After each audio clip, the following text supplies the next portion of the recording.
लेकर भी 64 विधानसभा में भी, क्योंकि सीमावर्ती क्षेत्र होने के नाते फिर भी खींवसर को लेकर इनकी नजर टिकी हुई है। बीच में कितने जिले आते हैं, कितनी पंचायत आती हैं या फिर कितने समितियां आती हैं, फिर भी खींवसर के उपचुनाव को लेकर पूरी नजर टिकी हुई है। बात बताऊं, अब खींवसर का दबदबा आईपी के हाथों में रहेगा या फिर कांग्रेस के हाथों में रहेगा या फिर भारतीय जनता पार्टी के हाथों में रहेगा।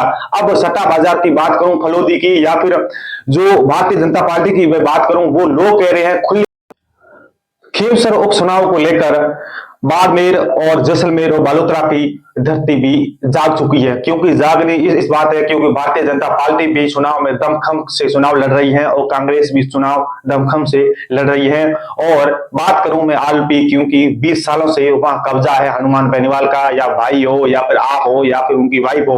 अब उनकी वाइफ भी मैदान में उतर गई है और चुनावी प्रचार को लेकर कहीं तो कह रही है मैं ननियाल में आई हूं, कहीं कह रही है मेरे वहां आई हूं, मैं मेरे भाई के साथ आई हूं और आप चुनाव में आलपी का वोट दें और आलपी को ये जिताए, क्योंकि हम आपके बीच में हमेशा तत्पर रहते हैं।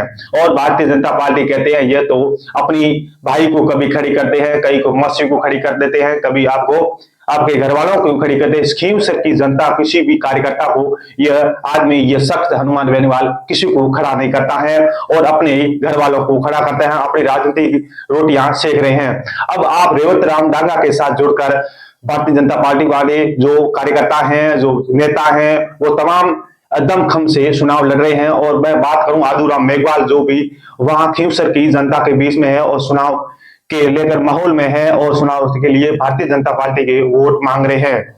क्योंकि साथियों, भारतीय जनता पार्टी वो बड़ी पार्टी है और वहां के बड़े बड़े नेता, बड़े बड़े कार्यकर्ता वहां गए हुए हैं और भारतीय जनता पार्टी के लिए वोट मांग रहे हैं, रेवत राम डांगा के लिए वोट मांग रहे हैं। मैं बात करूं कांग्रेस की, जो कांग्रेस भी दमखम से चुनाव लड़ रही है और कांग्रेस की रैलियां आपने सोशल मीडिया के जमाने में देखी होगी, क्योंकि खींवसर का उपचुनाव है वो सबसे बड़ा चुनाव है भारत में, नहीं पूरे राजस्थान सहित पूरे भारत में बड़ा चुनाव है। क्योंकि खींवसर की नगा पूरे खींवसर में लगी हुई है, पूरे खींवसर की हर कोई आदमी, हर कोई सोशल मीडिया वर्कर है या फिर कोई है, कोई भी देख रहा है कि सोशल मीडिया के जरिए खींवसर में क्या हो रहा है, खींवसर में हनुमान बेनीवाल क्या कर रहा है, क्या या फिर उनकी क्या रणनीति रहेगी, या फिर उनका कहां पे उनका कार्यक्रम है, उनकी कितनी अहम भूमिका 20 सालों से कब्जा है खींवसर में साथियों। क्योंकि मैं बात बताऊं, हनुमान बेनीवाल का 20 सालों से वहां लगातार कब्जा है। कब्जा बनाए रखने के लिए अब बीजेपी भी दमखम से चुनाव लड़ रही है। क्यों? अब मैं बात बताऊं 74 विधानसभा क्षेत्र की, जो बीजेपी के कार्यकर्ता है, कांग्रेस के कार्यकर्ता है और आलपी के कार्यकर्ता, वो दमखम से चुनाव लड़ रहे हैं। वो करोड़ों रुपए की घोषणा कर रहे हैं कि बीजेपी जीत जाएगी या फिर आलपी जीत रही है, हम करोड़ रुपए दान कर देंगे, करोड़ रुपए की बोलियां लगा देंगे। इनको लेकर भी 64 विधानसभा में भी, क्योंकि सीमावर्ती क्षेत्र होने के नाते फिर भी खींवसर को लेकर इनकी नजर टिकी हुई है। बीच में कितने जिले आते हैं, कितनी पंचायत आती हैं या फिर कितने समितियां आती हैं, फिर भी खींवसर के उपचुनाव को लेकर पूरी नजर टिकी हुई है।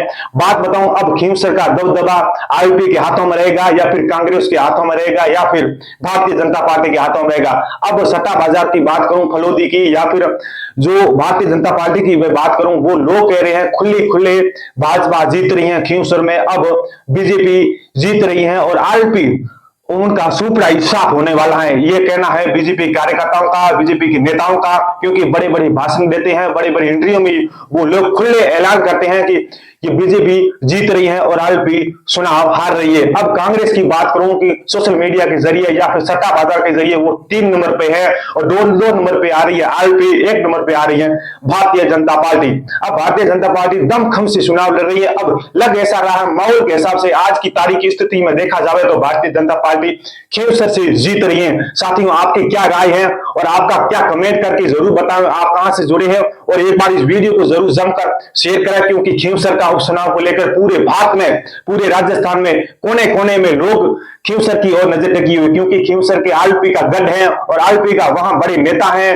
क्योंकि खींवसर में नागौर में वो सांसद है, उनकी वाइफ उनकी खींवसर में चुनाव लड़ रही है और घर घर गांव गांव जाकर रात की 1-1 बजे 2-2 बजे मीटिंगें कर रही है। उधर भाजपा भी दमखम से रात को 1 बजे कहो या फिर 12 बजे कहो या फिर 4 बजे कहो, वो भी अपने चुनाव में है, वो भी अपने वोट मांग रहे हैं। अब देखने वाली बात यह है कि खींवसर की जनता किसको आशीर्वाद देती है, किसको 4 साल के लिए गद्दी पर बैठाएगी, वो देखने वाली खींवसर की